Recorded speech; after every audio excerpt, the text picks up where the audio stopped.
মেঝেতে পড়ে কোমরে ব্যথা পেলাম প্রচণ্ড। হাতের কনুইয়ের কাছে জ্বলছে, কিন্তু সেদিকে মনোযোগ নেই। আমি বিস্ময় নিয়ে ফুপুর দিকে তাকিয়ে আছি। ফুপু আমাকে চিনতে পারছেন না। আবারও ছুটে গেলাম।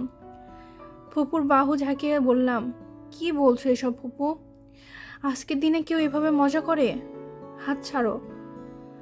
হাত ছাড়, আমাকে ছুবি না। কে তুই? ফুপু, আমি তরু। ফুপু শুনতে পেল না বোধ হয়। ভয়ার্স চোখে হঠাৎ হিংস্র হয়ে উঠল। মুখ দিয়ে গড় গড় শব্দ করতে করতে হঠাৎ আমার গলা চেপে ধরল। ভয় আর বিস্ময়ে বিমূঢ় হয়ে গেলাম। শ্বাস আটকে আসছে, জান যায় যায় অবস্থা। নিজেকে ছাড়ানোর জন্য আপ্রাণ চেষ্টা করলাম। ধস্তাধস্তি আর চিৎকারের শব্দ শুনে সবাই ছুটে এসেছে। এসে ফুপুর হাত থেকে আমাকে ছাড়ানোর চেষ্টা করলো। ফুপুর শুকনো টিনটিনে শরীর যেন আসলো শক্তি। 3-4 জন মিলে টেনে ছড়াতে পারলো না। ফুপুর শরীরে এত শক্তি কোথা থেকে এলো? সারা বাড়ি জুড়ে হইচই আর চাপা গুঞ্জন। কেউ কেউ বলছে ফুপু পাগল হয়ে গেছে, বাপের মৃত্যুর অপরাধ বোধ, আবার হঠাৎ স্বামীর অপঘাতে মৃত্যু। ফুপু টমা থেকে মানসিক বিকারগ্রস্ত হয়ে গেছে। আবার কেউ কেউ বলছে জিনে আছর করেছে। ভর সন্ধ্যাবেলা পুকুর ঘাটে বসে থাকে, ওখান থেকে জিন ভর করেছে। ফুপুকে নিয়ে চিন্তায় দিশাহারা অবস্থা। সে কাউকে চিনতে পারছে না, এমনকি ছোট তপুকেও না। তপু মায়ের কাছে যাওয়ার জন্য কান্নাকাটি করছে। ফুপু কিছুই বুঝছে না, ক্ষণে ক্ষণে চিৎকার চেঁচামেচি করছে। কেউ কাছে যাওয়ার চেষ্টা করলে কামড়ে দিচ্ছে, খামচি দিচ্ছে, না হয় গলা টিপে ধরতে চাইছে। বাড়িতে কান্নার রোল পড়ে গেল। দাদি মেয়ের জন্য বিলাপ করে কাঁদতে লাগলো। তিতলি কাঁদছে, মা ঝাপসা চোখে ছোটাছুটি করছেন। বড় চাচি তপুকে কোলে নিয়ে কান্না থামানোর চেষ্টা করছে। আর আমি স্তব্ধ হয়ে দাঁড়িয়ে আছি। এসব কেন হচ্ছে আমার আহ্লাদে আদরি ফুপুর সাথে? কয়েকজন মিলে ফুপুকে ধরে রইল। বড় চাচু ঘুমের ইঞ্জেকশন দিলেন, জোর করে কিছু ওষুধপত্র খাওয়ালেন। আস্তে আস্তে ফুপু নিস্তেজ হয়ে পড়লেন, বাচ্চাদের মতো গুটিসুটি হয়ে শুয়ে পড়ল। রাত্রিবেলা মা আর দাদি ফুপুর সাথে রইল, আমাকে থাকতে দিল না। আমি নিজের রুমে চলে এলাম। তিতলি রোজ আমার সাথে ঘুমায়। আজ বড় অস্থির লাগছে, একা থাকতে ইচ্ছে করছে না। ওকে অন্য কারোর সাথে ঘুমাতে বলে ঘরে দরজা বন্ধ করে দিলাম। অন্ধকার রুমে বসে দীর্ঘক্ষণ কাঁদলাম। ফুপু সংসারে এসে মাত্র মাস 6 হলো। আসার পর থেকে মন মরা হয়ে থাকে, নিজেকে সবার থেকে আড়াল করে রাখে, গুটিয়ে নিয়েছে সব কিছু থেকে। কাউকে কাছে ঘেঁষতে দেয় না, মন খুলে কথা পর্যন্ত বলে না কারোর সাথে। রাত্রিবেলা একা ঘুমায়। কোনো দিন তপুকেও সাথে নেয় না। সবাই ভেবেছিল এত বড় ধাক্কা খেয়েছে, সদ্য স্বামীকে হারিয়েছে, কিছুদিন গেলে সব ঠিক হয়ে যাবে। কিন্তু কিছুই ঠিক হলো না, বরং আরও সব কিছু এলোমেলো হয়ে গেল। ফুপু কবে যে ঠিক হবে, কবে সুস্থ হবে, আগের মতো পানসচল ফুপুকে আবার কবে যে ফিরে পাবো? আমার দাদু অনেক ধনী ছিলেন, বিলাসবহুল জীবনযাপন করে গেছেন। দাদু একা ছিলেন, উত্তরাধিকার সূত্রে তার বাবার থেকে বিঘা বিঘা জমি আর সোনাদানা পেয়েছিলেন, যার জন্য এই গ্রামে দাদুর নামডাক আর প্রতিবিত্ত ছিল চোখে পড়ার মতো। কয়েক বিঘা জমি নিয়ে বিশাল বড় বাড়ি, পুকুর ভরা মাছ আর গোলা ভরা ধান। কে ছিল না? ছোটখাটো জমিদারি বলা যায়। গ্রামের সবাই দাদুকে সমীহ করে চলতো। দাদুর আত্মসম্মান ছিল প্রখর। ফুপু হঠাৎ করে এক রাজমিস্ত্রির সাথে পালিয়ে গেল। সারা গ্রাম সেটা নিয়ে কানাঘুষো করে, মেয়ের শিক্ষা দীক্ষা নিয়ে প্রশ্ন তোলে। দাদুর আত্মসম্মানে তখন চিৎ ধরে। সর্বকনিষ্ঠ মেয়েকে দাদু ভীষণ ভালোবাসতেন। ফুপু যখন যা আবদার করতো এনে হাজির করতেন। ফুপুর আবদারে আমাদের বাড়িতে আনা হয়, আধুনিক সব জিনিসপত্র আনা হয়। ছোট ফুপুর ছিল দাদুর চোখের মণি। দিন কাজ থেকে ফিরে তিনি বলতেন, আমার পান্নামা কোথায়? ছোট ফুপু যেত। বাড়িতে কয়েকজন কাজের লোক থাকার পরও ফুপু অজুর পানি এগিয়ে দিত, দাদুকে বাতাস করত, আর ছেলে মানুষের কথা বলতো। বাপ মেয়ের এই মিষ্টি সম্পর্কের কথা ভুলে ফুপু চলে গেল। দাদু এই আঘাত সইতে না পেরে হার্ট অ্যাটাক করে মারা গেলেন। উপজেলার সদর হাসপাতালে নেওয়ার সাথে পথের মধ্যেই দাদু মারা যান। সেদিনের পর থেকে আমাদের সংসারে কেমন যেন হয়ে গেল, কেউ কোথাও ভালো নেই যেন। তবু আমরা নিজেদের গুটিয়ে নিয়েছি, মানিয়ে নিয়েছিলাম, কিছুটা ভালো থাকার চেষ্টা করেছিলাম। হঠাৎ পুকুর করে মানসিক ভারসাম্য হারানোর পর সংসারে ফের অশান্তি ফিরে এলো। ফুপুর চিকিৎসা চলছে, সদরে কিছুদিন চিকিৎসা করে ঠিক হয়নি, ঢাকায় বড় হাসপাতালে নিয়ে যাওয়া হয়েছে। সাথে মা আর দাদি গেছেন, আমাদের আরেকজন কাজের লোকও গেছেন। রান্নাবান্না থেকে শুরু করে সংসার সামলানোর কাজ করছে টুকুর মা। বেশ গুছিয়ে কাজ করে সে। তার একটাই দোষ, অতিরিক্ত ভয় পায়, জিন ভূতের ভয়। আমাদের পুকুর পাড়ে নাকি সে 40 হাত লম্বা জিন দেখেছে। আবার মাঝে মাঝে দাদুকে নাকি দেখতে পায়, বাগান দিয়ে হাঁটছে, ফুল গাছে পানি দিচ্ছে। তার এসব আজগুবি কথা সবাই হেসে উড়িয়ে দেয়। শুয়ে সে নানাবিধ চিন্তা করছিলাম। তিতলি বই হাতে ঘরে ঢুকলো, বিছানার একপাশে উবু হয়ে বসে বলল, আপা এ অঙ্কটা দেখায় দাও। তিতলি 7ম শ্রেণীতে পড়ছে, পড়াশোনা অনেক ভালো, ক্লাসে রোল 1। স্কুল শিক্ষকেরা প্রায় প্রশংসা করে। রাস্তায় বাবার সাথে দেখা হলে বলেন মেয়ের মাথা ভালো। ওকে একটু অঙ্ক বুঝিয়ে দিয়ে বললাম, তপুর ঘুম ভাঙেনি এখনো? না আপা। তিতলি আবার পড়ায় মনোযোগ দিল। আমি উঠে পড়লাম, নিচে নেমে রান্নাঘরে উকি দিলাম। টুকুর মা নাস্তা তৈরি করছে। তাকে বিরক্ত না করে বাইরে বের হয়ে এলাম। আমাদের সারা বাড়ি ঘিরে 2টা প্রাচীর, একপাশে প্রাচীর দিয়ে অন্দরমহলে আলাদা করা। এখানে কর্মচারীদের প্রবেশ নিষেধ। দাদুর জমি জিরাত আমাদের জন্য কয়েকজন মানুষ রাখা আছে। কাঠবাগানে একপাশে তোলা টিনের ঘরে তারা থাকেন। প্রয়োজনে ছাড়া ভেতর বাড়িতে আসা যায় না। আমি খালি পায়ে বাগানে হাঁটতে লাগলাম। বিকেল হয়ে গেছে, বাবা এখনও ফিরছে না। অন্যদিন এত দেরি করে না। বিচ্ছিন্ন সব চিন্তা ভাবনা হচ্ছিল। হঠাৎ দূর থেকে দেখলাম জমির চাচা আসছে। মাথায় আঁচল তুলে দিয়ে আমি দাঁড়িয়ে পড়লাম। জমির চাচা এক প্রকার বাড়ির লোক, দাদুর অনেক কাছের একজন ছিলেন। 30 বছরের বেশি সময় ধরে আমাদের বাড়িতে কাজ করে আছেন। গেট পাহারা দেয়। তার বয়স হয়েছে। এতটুকু হেঁটে এসে হাঁপাতে লাগলো। কাছাকাছি আসতে আমি কুশলাদি জিজ্ঞাসা করলাম। একসময় সে বলল, ভাইজান এখনো ফিরতেছে না। সে ফিরলে বইল চেয়ারম্যান সাহেব জরুরি তলব করেছে। চেয়ারম্যান সাহেব? উনি কেন যেতে বলেছেন? বাবার সাথে ওনার কি কাজ? সেইটা তো মা আমি কইতে পারি না। জমির চাচার সাথে কথা শেষ করে ঘরে এলাম। চিন্তা হচ্ছে, 3 গ্রামে মিলে নতুন চেয়ারম্যান হয়েছে মীর আক্কাস আলী। দ্রুত একজন লোক, শুনেছি 2 বিয়ে করেছে। মানুষজনের উপর জোর জবস্তি আর বাটপারি করা তার পছন্দের কাজ। এমন একটা মানুষ কেন বাবার খোঁজ করছেন?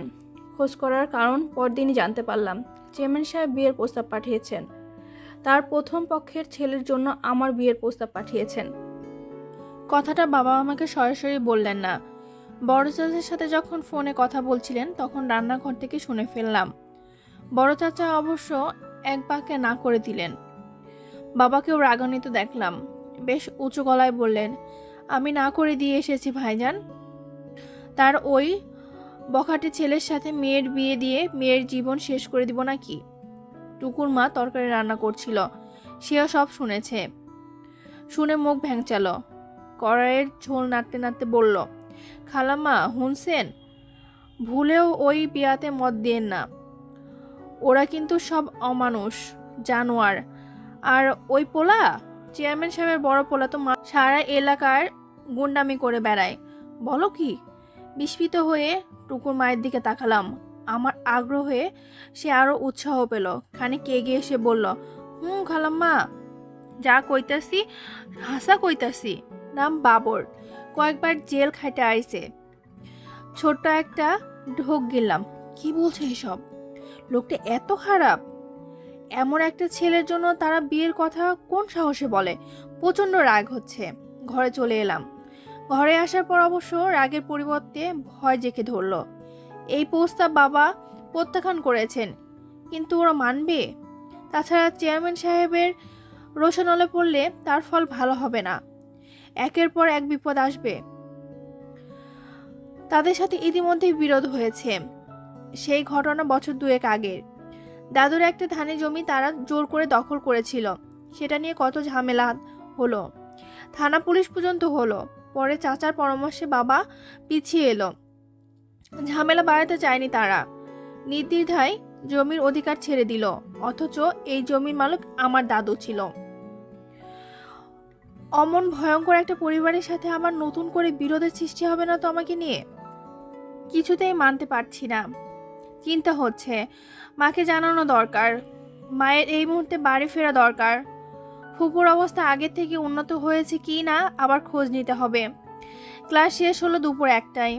রুমকি বিদায় নিয়ে চলে গেল। আমি গেটের পাশে কৃষ্ণচূড়া গাছটার নিচে এসে দাঁড়ালাম। টুকুর মায়ের ওইখানে দাঁড়িয়ে থাকার কথা, আজ তাকে কোথাও দেখা যাচ্ছে না। আশপাশে যত দূর চোখ যায় খুঁজলাম, সে নেই। কোথায় গেল সে? বড্ড চিন্তা হতে লাগলো। একা বাড়ি ফেরার কথা বাবা জানলে ভীষণ রেগে যাবেন। গত বছর কলেজে পাশ করেছি, টেনে টুনে পাশ করা যাকে বলে, যার জন্য বাবা আর ঢাকায় পড়াশোনার জন্য পাঠায়নি। আমার নিজেরও তেমন ইচ্ছা ছিল না। এই বছর অনার্সে ভর্তি হয়েছি কাছের একটা কলেজে। ঠিকমতো ক্লাসে যাওয়া হয় না। কালে ভদ্রে গেলে টুকুর মা সাথে যায়। আজও তার সাথে কলেজে এসেছিলাম।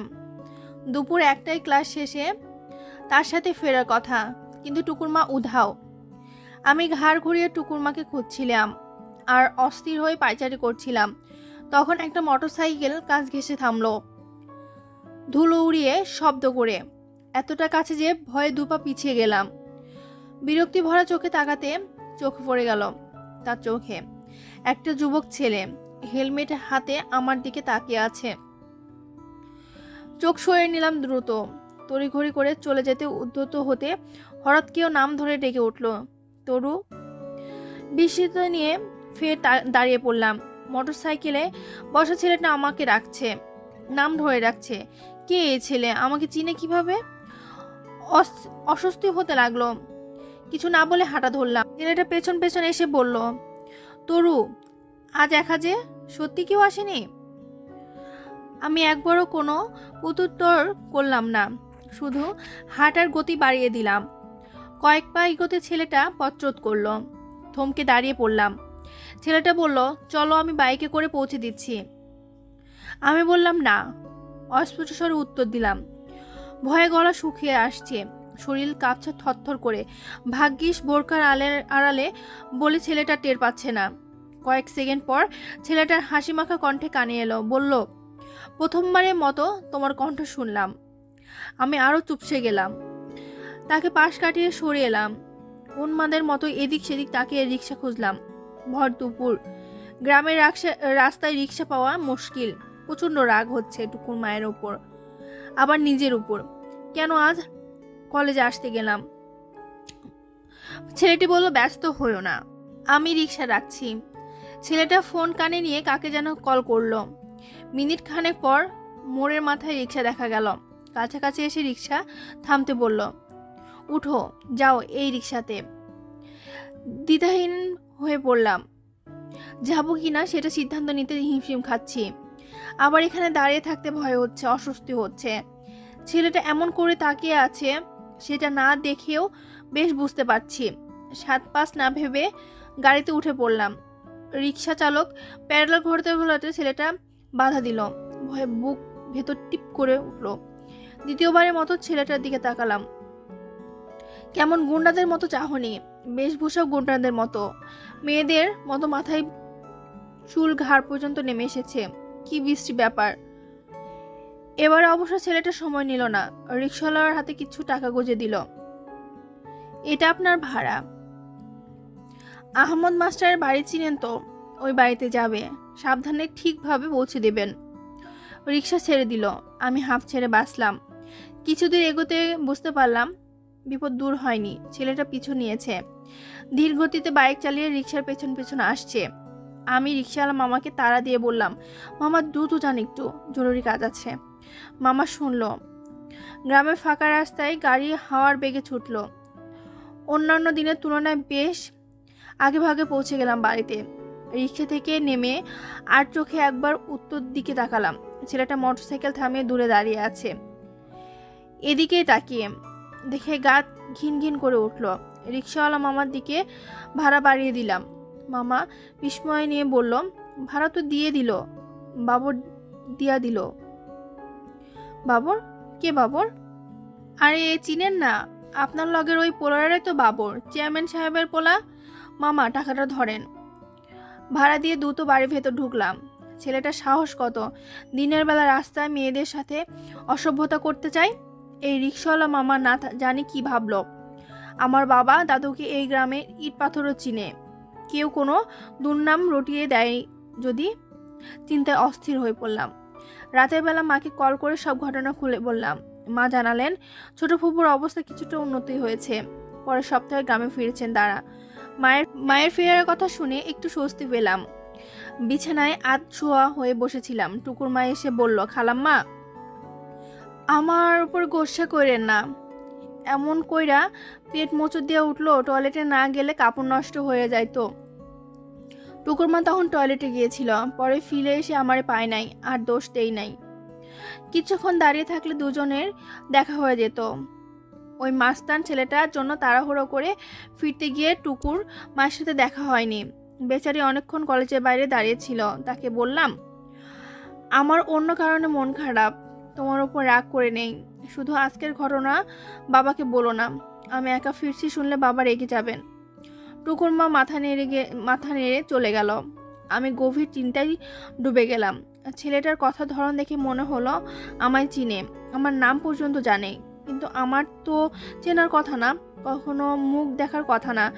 হুট করে মনে পড়লো দাদুর মিলাদের দিন বাগানে যে ছেলেটাকে দেখেছিলাম, সে কি ওই ছেলে ছিল?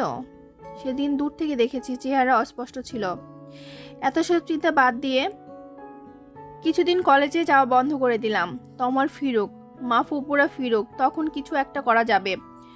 মা আর ফুপুরা ঢাকা থেকে ফিরে এসেছে, তখন আধো ঘুমেছিলাম। টুকুর মা এসে খবর দিল। আমি ছুটে নিচে নামলাম। ফুপুকে দেখে অপলক তাকিয়ে আছি, চোখ ঝাপসা হয়ে আসছে। ফুপু এগিয়ে এসে আমায় জড়িয়ে ধরলো। আমি হাউমাউ করে কাঁদতে লাগলাম। ফুপু মুচকি হেসে বলল, এমন মরা কান্না কাঁদছিস কেন রে তরু? ফুপুর মুখে আমার নাম শুনে এত খুশি লাগলো। ফুপু আমায় চিনতে পারছো? আমার ফুপু ভালো হয়ে গেছে, সুস্থ হয়ে গেছে। চোখ মুছে ফুপুকে জিজ্ঞাসা করলাম, কেমন আছো তুমি ফুপু? ফুপু আমায় ছেড়ে দিয়ে গাল টিপে বলল, এই তো একদম ভালো আছি আমি, তুই কেমন আছিস রে? তপু কোথায়? তপু অনেকদিন পর মাকে পেয়ে মায়ের আঁচল ছাড়ছে না। সে এসে আবার ফুপুর কোলে উঠলো। ফুপু ওকে নিয়ে সোফায় গিয়ে বসলো। এই তো ফুপু সবার সাথে হেসে হেসে কথা বলছে, দাদুর সাথে, মায়ের সাথে, বাবার সাথে গল্প করছে। তমাল, তিতলি, তপু সবাই ফুপুকে ঘিরে রেখেছে। সেই পুরনো দিনগুলোর মতো আনন্দ আবারও আমার দু চোখ ঝাপসা হয়ে এলো। রাতের বেলা ফুপু একটা বালিশ জড়িয়ে আমার রুমে এলো। কিশোরীদের মতো লাজুক স্বরে বলল, আজ আমি তোর সাথে ঘুমাবো তরু, সারা রাত আমরা অনেক গল্প করব। তিতলিকে অন্য ঘরে পাঠিয়ে দে।